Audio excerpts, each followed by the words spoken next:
दुख दूर होई भौजी भौजी जवन हानि बा। हे देवार जी कमर में परेशानी बा। चला है भौजी हो जाई सब पूर, माई के मंदिर कुछ बाटे दूर। ए भौजी कुछ बाटे दूर। हाँ चला है भौजी हो जाई सब पूर, माई के मंदिर कुछ बाटे दूर।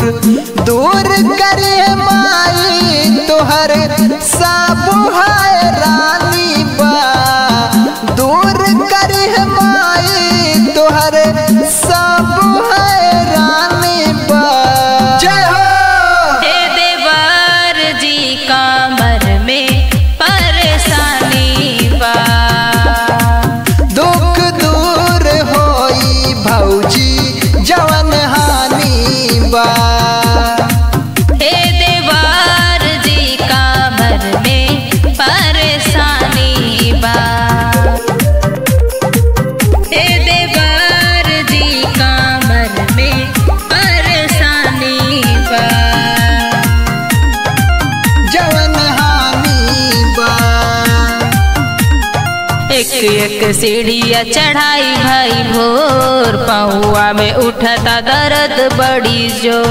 पहुआ में उठता दर्द बड़ी जो। भौजी गिरावा नया खीस लोर, माई कृपा कदी है हो जय बुला रखोर।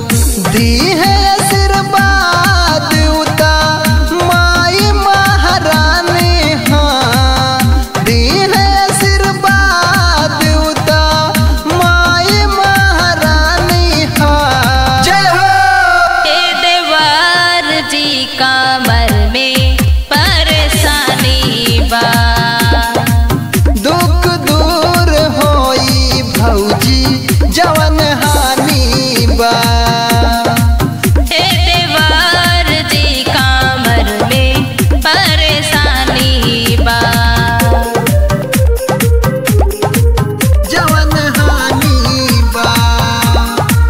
हे देवार जी कमर में परेशानी बा। 9 दिन नवरात्र में भूखल बानी, माई आंचल में दे दाए गो निशानी। माई आंचल में दे दाए गो निशानी। 9 दिन नवरात्र में भूखल बानी, माई आंचल में दे दाए गो निशानी। माँ